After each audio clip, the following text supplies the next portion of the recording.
Achika, India's #1 trusted gold buyers. We release pledged gold instant cash payment. GT Holidays, South India's #1 travel brand. You know you are special when you're with GT Holidays. Juicy, spark the happiness, quench your thirst naturally. ஒரு தவறு நடந்ததாக திரு ராகுல் காந்தி குற்றச்சாட்டு சொல்கிறார். என்னம் ஆதாரம் இருக்கிறது என்று சொல்கிறார். அதை எழுத்துப்பூர்வமாக தானே கொடுக்க வேண்டும். மீடியாவில் சொல்றதெல்லாம் கம்ப்ளைண்ட் அப்படி எடுத்துக்க முடியும். கருத்து சுதந்திரம் என்கிற பெயரில் தான் எதை வேண்டுமானாலும் பேசலாம் அப்படின்றதுனால அது பேசுறாரு. பீகாரில் நீக்கப்பட்ட 6.5 லட்சம் வாக்காளர்களும் தமிழ்நாட்டில் சேர்க்கப்பட்டிருக்கிறார்கள். அவர்கள் அத்தனை பேரும் பாஜகவினுடைய ஆதரவாளர்கள் தான். பிஜேபிக்கு ஆதரவாக சேர்க்கப்பட்டார்கள் சொன்னா ஏதாவது இதுல ஒரு பொருள் இருக்கிறது. மதவாத சக்திகளுக்கு அதிமுக துணை போறாங்க.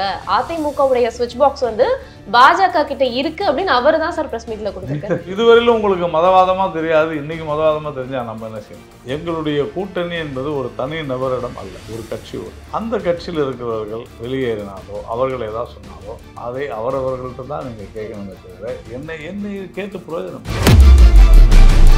நடிகர்களுக்கு சினிமா கலைஞர்களுக்கு என்றே ஒரு மிகப்பெரிய ஃபேன் ஃபாலோவிங் இருக்குது. எல்லாரும் எம்ஜிஆர் ஆகிட முடியுமா?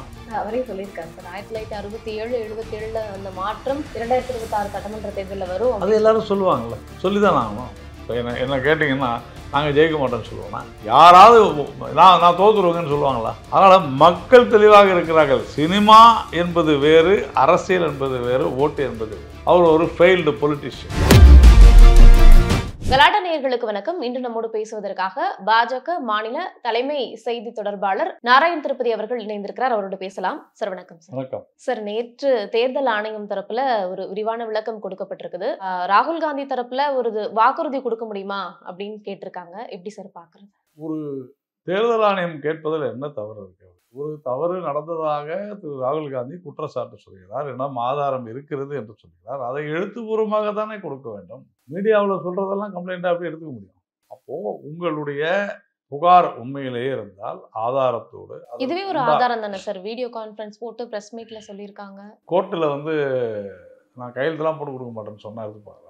போலீஸ் ஸ்டேஷன்ல ஒரு புகார் கொடுக்குறீங்க. புகார்னா எப்படி கொடுப்பீங்க? அதற்கான புரோட்டோகால் உண்டான வழிமுறை இருக்குல்ல. புகார் கொடுக்க வேண்டும். இப்போ ஒரு பிரச்சனை நீங்க அது பற்றி ஒரு விசாரணை செய்ய வேண்டும் என்று சொன்னால் உரிய முறையில் எழுத்து மூலமாக புகார் அளிக்க வேண்டுமா வேண்டாமா? அதானே கேட்குறாங்க. அதை கொடுக்க மாட்டேன்றாரு. அப்போ என்ன அர்த்தம்? எழுத்து மூலமாக கொடுத்தா மாட்டிக்கொள்வார். அவர் மாட்டிக்கொள்வதற்கு என்ன அது அவர் தான் கேட்கணும். அப்போ அவர் போய் பேசுகிறார் என்று தெரிகிறது. அதாவது கருத்து சுதந்திரம் என்கிற பெயரில் தான் எதை வேண்டுமானாலும் பேசலாம் அப்படின்றதுனால அது பேசுகிறார். அதுக்கு அந்த சட்டத்தில் அதை சொல்கிறாங்க. இப்போ உதாரணத்துக்கு பார்த்தீங்கன்னா பல மேடை பேச்சாளர்கள் மேடையில் பேசும்போது நாகரிகமே இல்லாத பேசுவாங்க. அந்த மாதிரி தான் இது ஒரு மேடை பேச்சா பார்க்குறீங்களா? அப்படிதான், வேற ஒன்றும் இல்லையா? அப்போ நீங்கள் எழுத்து மூலமாக கொடுக்க சொல்லுங்கள். What is your problem? இந்த இடத்துல இந்த நபர் 4 ஓட்டுகளை வைத்திருக்கிறார் அப்படின்னு பேசுறார். அதை நீங்கள் எழுத்து மூலமாக கொடுங்கள் அப்படின்னு சொன்னா ஏன் உங்களால் அதை கொடுக்க முடியல? என்ன காரணம்? நான் அதெல்லாம் கொடுக்க முடியாதுன்னு ஏன் சொல்லணும்? இப்ப கூட நாடாளுமன்றத்துல தேர்தல் ஆணையரை பதவி நீக்க கோரி அனைத்து கட்சி எம்பிக்களும் ப்ரொடெஸ்ட் பண்றாங்க. அதை எப்படி பாக்குறீங்க சார்? எதுக்காக செய்யணும்? இப்போ 2-3 விஷயம் இந்த விஷயத்துல சொல்றோம். ஒன்று, பீகாரில் 6.5 லட்சம் வாக்காளர்கள் நீக்கப்பட்டார்கள். அவர்கள் அத்தனை பேருமே பாஜகவிற்கு எதிரானவர்கள் என்பதால் நீக்கப்பட்டிருக்கிறார்கள். அப்படித்தானே சொன்னாங்க.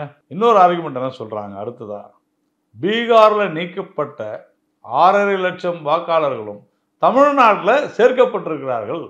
அவர்கள் அத்தனை பேரும் பாஜகவினுடைய ஆதரவாளர்கள் தான். பீகாரில் எதிரானவர்களாக இருந்த அதே 6.5 லட்சம் பேர் தமிழ்நாட்டுக்கு பிஜேபிக்கு ஆதரவாக சேர்க்கப்பட்டார்கள் சொன்னா ஏதாவது இதுல ஒரு பொருள் இருக்கிறதா? மக்களை ஏமாற்றுவதற்காக, முட்டாள்களாக்குவதற்காக பேசுகிறார் என்பது இதிலிருந்து ஒரு பானை சோற்றுக்கு ஒரு சோறு பதம். நம்பும்படி எதனா இருக்கா? சரி, அது ஒண்ணு. இரண்டாவது என்ன சொல்றாங்க? ஒரே நபர் 4 இடத்துல வாக்கு வச்சிருக்காங்க. அப்ப என்ன செய்யணும்? தேர்தல் ஆணையம் என்ன செய்யணும்?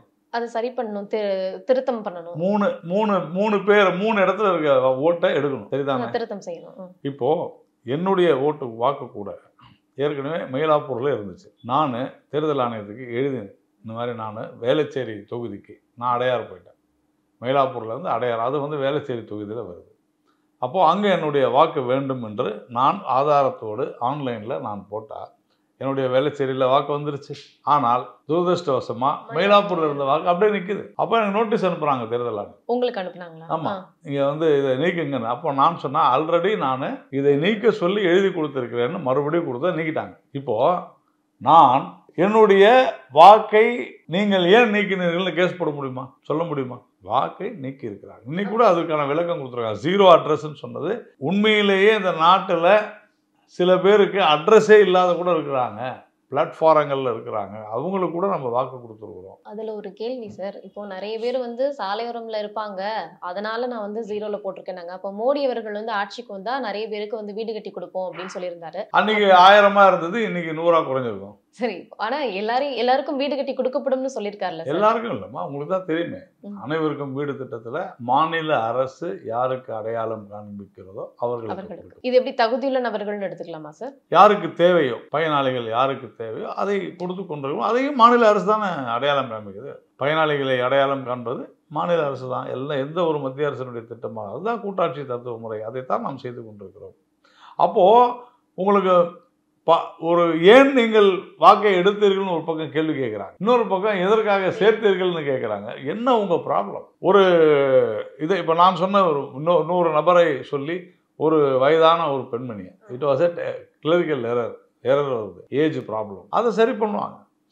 இன்னைக்கு பல இந்த மாதிரியான சிக்கல்கள் பல இடங்கள்ல இருக்குது. இந்த நாடு இன்றைக்கு கடந்த 10 வருடங்களில் மிகப்பெரிய கட்டமைப்பை நாம் பலப்படுத்தி இருக்கிறோம். இன்றைக்கி இங்கே மெட்ரோ ஒர்க் நடக்குது. இந்த நாட்டில், தமிழ்நாட்டில் நடக்கக்கூடிய அனைத்து கட்டுமான பணிகளில், கட்டமைப்பு பணிகளில், கட்டுமான பணிகளில் ஈடுபடுத்தப்பட்டிருப்பது யார்? பெரும்பாலானவர்கள் வட இந்தியாவை சேர்ந்தவர்கள், ஒடிசா, ஜார்க்கண்ட் போன்றவர். அவர்களெல்லாம் இங்கே கிட்டத்தட்ட 8 வருஷம் 10 வருஷமாக இருக்கிறாங்க. அப்போ அவங்களுடைய குடும்பமே பல இங்கே இருக்குது. அப்போ ஓட்டு போடுறதுக்காக அவங்க ஊருக்கு போவாங்களா? சில பேர் அவங்க கிட்ட பிரஸ் மீட் எடுத்தா கூட அவங்க நாங்க பீகார்ல தான் இருக்கோம், நான் ஒன்று சொல்றேன், ஒவ்வொரு எலெக்ஷன் அப்பவும் நாங்க போய் ஓட்டு போடுறோம், ஆனா எங்களை நீக்கிட்டாங்க தான் சார் சொல்றாங்க. இன்னைக்கு பானு தமிழ்நாட்டில் இருக்கிறீங்க, சென்னையில் இருக்கிறீங்க, நாளை நீங்கள் டெல்லிக்கோ அல்லது மும்பைக்கோ அல்லது காஷ்மீருக்கோ ஒரு வேலை வாய்ப்பு கிடைத்து செல்கிறீர்கள்.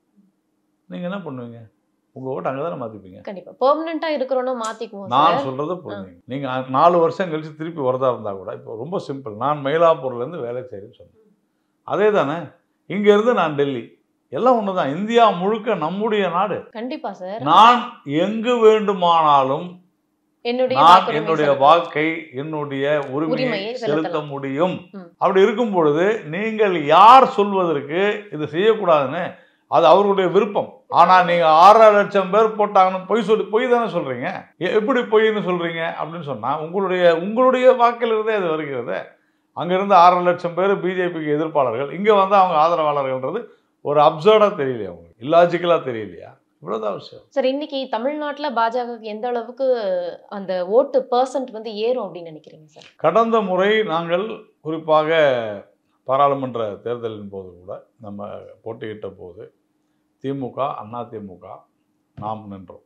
அதில் கிட்டத்தட்ட 18.5% மேலே நாம் வாங்கினோம். எங்களை பொறுத்த வரையில் உறுதியாக இந்த முறை அஇஅதிமுகவுடைய கூட்டணியும் சேர்த்து ஒரு தேசிய ஜனநாயக கூட்டணி ஒரு மிகப்பெரிய வாக்கு எண்ணிக்கையை பெறும் என்பதில் நமக்கு மாற்று கருத்தில் நாம் வளர்ந்திருக்கிறோம். எங்களுடைய கட்டமைப்பு, ஆர்கனைசேஷனல் கட்டமைப்பு பெருகி இருக்குது. இப்போ நீங்கள் கட்டமைப்பு பெருகி இருக்கின்றீங்க, ஆனால் அதிமுகவோட பாஜக கூட்டணி வச்சதுக்கு அப்புறமா அன்வர் ராஜா அவர்கள் அந்த கட்சியிலிருந்து விலகி திமுகவுக்கு போறாரு. அப்புறம் மைத்ரேயன் நபர்கள் சார், இல்ல சார், அதுக்காக சொல்லல. இப்போ மைத்ரேயன் வெளியில வர்றாரு. மைத்ரேயன் பாஜகவிலையும் பல ஆண்டுகளாக இருந்திருக்கிறாரு, அதிமுகவிலையும் இருந்திருக்கிறாரு. இப்போ திமுகவுக்கு போய் சேரும்போது அவர் கொடுத்த பிரஸ் மீட் என்ன சொல்லியிருக்காருன்னா, மதவாத சக்திகளுக்கு அதிமுக துணை போறாங்க, அதிமுகவுடைய ஸ்விட்ச் பாக்ஸ் பாஜக கிட்ட இருக்கு அப்படின்னு அவர் தான் சார் பிரஸ் மீட்ல கொடுத்திருக்காரு. மைத்ரேயன் அதை சொன்னாருன்னு சொன்னா உங்களுக்கு எவ்வளவு சிரிப்பு வருவாங்க. ஒரு சில நபர்கள் தங்களுடைய சுயநலத்திற்காக மாறுவதை நாம் ஒன்றும் செய்ய முடியாது. இப்போ அப்படி பார்த்தீங்கன்னா, அதுவும் இந்த மாதிரியான விஷயங்கள், கட்சி மாறுவது என்பது அவரவருடைய விருப்பம், நாம் அதில் தலையிட முடியாது. அவர்களுடைய தனிப்பட்ட விருப்பம். ஏனென்றால் சமுதாய பணி என்று வரும்பொழுது ஒவ்வொருவரும் அந்தந்த கால சூழ்நிலைக்கேற்ப மாறுவதற்கான அவர்களுக்கு உரிமை இருக்கிறது. நம்ம ஏன் நீ கட்சி, இப்போ என் கட்சிக்கு ஒரு 10 பேர் வராங்கன்னா வேணாம்னு சொல்ல போகிறேன். இன்று எங்களுடைய விபி துரைசாமி அவர்கள், ஏஜி சம்பத் அவர்கள், கேபி ராமலிங்கம் போன்றவர்கள் இவங்கெல்லாம் திராவிட முன்னேற்ற கழகத்தில் மிகப்பெரிய பொறுப்பில் இருந்தவங்க. திரு கருணாநிதி அவர்களுக்கு மிக நெருக்கமாக இருந்தவர்களும் கூட. ஆனால் இன்றைக்கு எங்களால் மதிக்கப்படுகிறார்கள். தமிழகத்தில் மிக முக்கியமான பணியாற்றி இருக்கிறார்கள். முன்னாள் துணை சபாநாயகராக இருந்தார் டிபி துரைசாமி, KP ராமலிங்கம் மக்களவை உறுப்பினராக இருந்தார். ஏஜி சம்பத்தினுடைய குடும்பமே திராவிட முன்னேற்ற கழகம் குடும்பம். அதனால் யாரையும் நாம் சொல்ல முடியாது. தனி நபர்களுக்கு ஒரு கட்சியிலிருந்து இன்னொரு கட்சிக்கு செல்வதற்கான உரிமை இருக்கிறது. நான் அது குறித்து கமெண்ட் எல்லாம் பண்ண மாட்டேன். ஆனால் அவர்கள் வெளியே வந்து இன்னை வரைக்கும் இந்த 3 பேருமே குறிப்பாக யாரையுமே தனிப்பட்ட முறையிலையோ எதுலையுமே பேசினது இல்லை. அதனால் இங்கே வந்து இதுவரையிலும் உங்களுக்கு மதவாதமாக தெரியாது. இன்றைக்கி மதவாதமாக தெரிஞ்சால் நம்ம என்ன செய்ய முடியும்? இதே மைத்திரையன் 6 மாதங்களுக்கு முன்னால் பிஜேபியில் இருந்தார். அன்றைக்கி தெரியலையா உங்களுக்கு? ஏன் நீங்கள் 1990களில் நான் இங்கே மயிலாப்பூர் அமைப்பாளராக இருக்கும்போது தான் மைத்திரையன் வந்து எங்கள் கட்சியிலே சேர்ந்தார். அன்றைக்கெல்லாம் மைத்திரையனுக்கு தெரியாதா?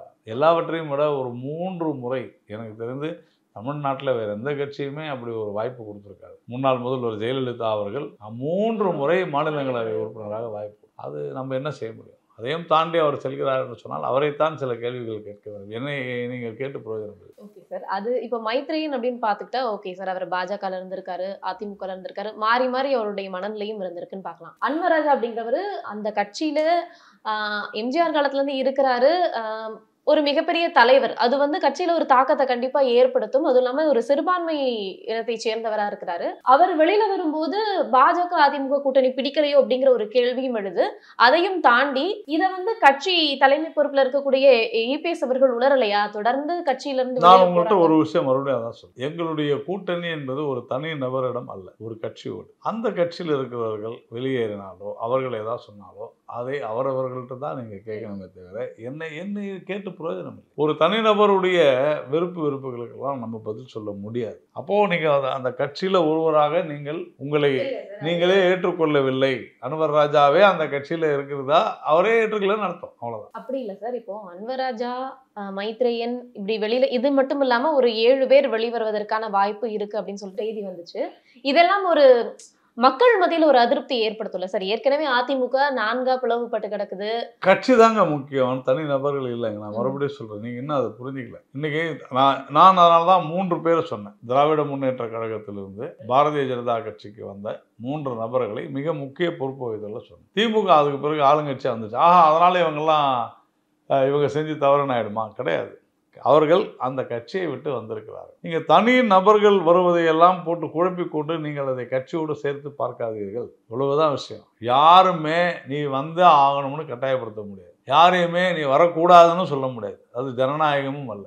நான் யார் கட்சிக்கு வந்தாலும் நீங்கள் வரக்கூடாது என்று சொல்ல முடியாது. எனக்கு அதற்கான அதிகாரமோ உரிமையோ கிடையாது, யாருக்குமே கிடையாது. இதுதான் அரசியல் கட்சிகளுடைய சட்டம்.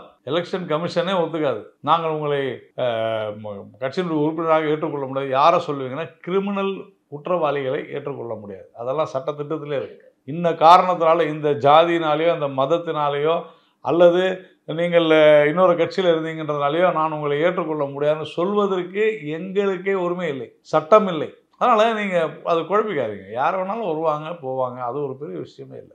வரக்கூடிய 21ஆம் தேதி தாவைக்க தலைவர் விஜய் அவர்களுடைய தலைமையில் மதுரையில் மாநாடு நடக்குது. இந்த தாவைக்க அப்படிங்கிற கட்சி எந்த அளவுக்கு பிற கட்சிகளுக்கு தாக்கத்தை ஏற்படுத்தும்னு நினைக்கலாம் சார்? அது எலெக்ஷன் முடிஞ்ச பிறகு தான் தெரியும். இல்லை சார், உங்களுடைய பார்வையில்? என்னை பொறுத்தவரையில் தமிழ்நாட்டில் சினிமா நடிகர்களுக்கு, சினிமா கலைஞர்களுக்கு என்றே ஒரு மிகப்பெரிய ஃபேன் ஃபாலோவிங் இருக்குது. அப்போ ரசிகர்கள் கூட்டம் இருக்கிறது. அது ஒன்றும் தவறு ஒன்றும் இல்லை. ஆனால் அதெல்லாம் ஓட்டாக மாறுமா என்றால் நமக்கு தெரியாது. ஒருவேளை அப்படி ஓட்டாக மாறும் என்றால் திரு ரஜினிகாந்த் அவர்கள் கட்சி ஆரம்பித்து இன்றைக்கி முதலமைச்சர் ஆயிருப்பார். அப்படி அதெல்லாம் நல்ல நடிகர்களுக்குத்தான் மக்கள் வாக்களிப்பார்கள் என்று சொன்னால் இன்றைக்கு கமலஹாசன் எந்த நிலைமையில் இருக்காருன்னு நம்ம பார்க்குறோம். ஒரு மாநிலங்களவையுடைய உறுப்பினராக திமுகவினுடைய தயவில் தான் அவரால் வர முடியுது. அவர் கட்சி துவங்கி. என்னை பொறுத்தவரையில் கமலஹாசனை போன்ற ஒரு நடிகனை பார்க்கவே முடியாது. அப்படிப்பட்ட ஒரு சிறந்த நடிகர். ஆனால் நான் அவரை விமர்சிப்பது போல அரசியலில் வேறு யாரும் விமர்சிக்க மாட்டார்கள். அவர் ஒரு ஃபெயில்டு பொலிட்டிஷியன். எப்போ தெரியும்? அவர் வந்து தேர்தலில் நின்ற பிறகு தானே தெரிஞ்சிச்சு. மக்கள் நீதி மையம் ஒரே கூட்டம் வந்துச்சு, மீடியா நீங்கள்லாம் போய் வாசலில் போய் நின்றுட்டு தான் இருந்தீங்க. ஆனால் இன்றைக்கி அவர் கூப்பிட்டா கூட நீங்கள் போய் பேட்டி எடுக்கிறது இல்லை. அந்த மாதிரி ஆயிடுச்சு. அதனால் மக்கள் தெளிவாக இருக்கிறார்கள். சினிமா என்பது வேறு, அரசியல் என்பது வேறு, ஓட்டு என்பது வேறு. அது விஜய்க்கும் பொருந்தும். அவர் நல்லா மக்கள் பணி ஆற்றினால் மக்கள் இருக்க போகிறார்கள். எல்லாரும் எம்ஜிஆர் ஆயிட முடியுமா? அவரே சொல்லியிருக்காரு சார், 1967 77 அந்த மாற்றம் 2026 சட்டமன்ற தேர்தலில் வரும். அது எல்லாரும் சொல்லுவாங்கல்ல, சொல்லிதான் ஆகணும். இப்போ என்ன கேட்டிங்கன்னா, நாங்கள் ஜெயிக்க மாட்டோம்னு சொல்லுவோம்னா, பாரதிய ஜனதா கட்சி போட்டியிடுகிற அனைத்து தொகுதியிலும் வெற்றி பெறும்னு சொன்னால் தான் நான் கட்சி அரசியல் கட்சி. திமுக அத்தனை தொகுதியிலும் வெற்றி பெறும் என்று திமுக சொன்னால் அதுதான் அரசியல் கட்சி. யாராவது நான் தோத்துருவேங்கன்னு சொல்லுவாங்களா? அப்படி சொல்கிறவங்க சும்மா பொழுது போகாத இருக்கிறாங்க. இப்போ திராவிட முன்னேற்ற கழகம் தான் ஆட்சியில இருக்கிறாங்க. பொதுவாகவே ஒரு கட்சி ஆட்சியில இருக்கும்போது அதுக்கான எதிர்ப்பு அலைகள் அப்படிங்கிறது மக்கள் மத்தியில இருக்கதான் செய்யும். ஆனாலுமே கூட திமுக தரப்புல வந்து 200க்கும் மேற்பட்ட தொகுதிகள் கைப்பற்றும் அப்படின்னு ரொம்ப ஸ்ட்ராங்கா அப்படி சொல்லலைன்னா அவங்க எப்படிங்க வந்து சர்வே பண்ண முடியும்? நீங்க என்ன எதிர்பார்க்குறீங்க? நாங்க 100 தொகுதியில் ஜெயிக்க மாட்டோம்னு சொல்லுவாங்கன்னு எதிர்பார்க்குறீங்களா? நான் இப்போ தானே சொன்னேன், யாருமே இது மாதிரி சொல்ல மாட்டாங்க. எல்லாரும் அப்படி தான் சொல்லுவாங்க, நாங்கள் தான் வெற்றி பெறுவோம் சொல்லுவாங்க. ஆனால் இன்றைக்கு தமிழகத்தில் நிலவுகிற மிக மோசமான சட்ட ஒழுங்கு சூழ்நிலை, பெண்கள் மீதான வன்கொடுமைகள், இன்னும் சொல்ல போனால் பெண் குழந்தைகளின் மீதான பாலியல் குற்றங்கள், செயின் பறிப்பு, கொலைகள், மிக மோசமான படுகொலைகள், நிர்வாகமின்மை, இன்னும் சொல்லப்போனால் நிர்வாக சீர்கேடுன்னு சொல்லலாம். எப்படி சமீபத்தில் மாநகராட்சியில் தூய்மை பணியாளர்களிடம் இந்த அரசாங்கம் நடந்து கொண்ட விதம், இப்படி பல்வேறு குற்றச்சாட்டுகளை, அடிப்படை வசதிகள், சாலைகள், குடிநீர், மின்சாரம் தட்டுப்பாடே இல்லாத ஒரு சூழ்நிலை இருந்தது. இப்போ கொஞ்ச நாளாக பார்த்தீங்கன்னா மின்சாரத்துலையுமே பிரச்சனையாக இருக்குது. எங்கு பார்த்தாலும் ஊழல், எதிலும் ஊழல், எங்கும் ஊழல் என்கிற சூழ்நிலை. இதெல்லாம் உறுதியாக மக்கள் வெறுக்கிறார்கள். திமுக வீட்டிற்கு போக வேண்டிய நேரம் வந்து விட்டது. இந்த எலெக்ஷன்ல யாரு ஆட்சி பிடிப்பாங்கன்னு நீங்க நினைக்கிறீங்க சார்? தேசிய ஜனநாயக கூட்டணி அறுதி பெரும்பான்மை பெறும். நன்றி சார், நிகழ்ச்சியில் கலந்துட்டு நிறைய விஷயங்களை பகிர்ந்தீங்க. நன்றி. Achika, India's #1 trusted gold buyers. We release pledged gold instant cash payment. GT Holidays, South India's #1 travel brand. You know you are special when you're with GT Holidays. Juicy, spark the happiness, quench your thirst naturally.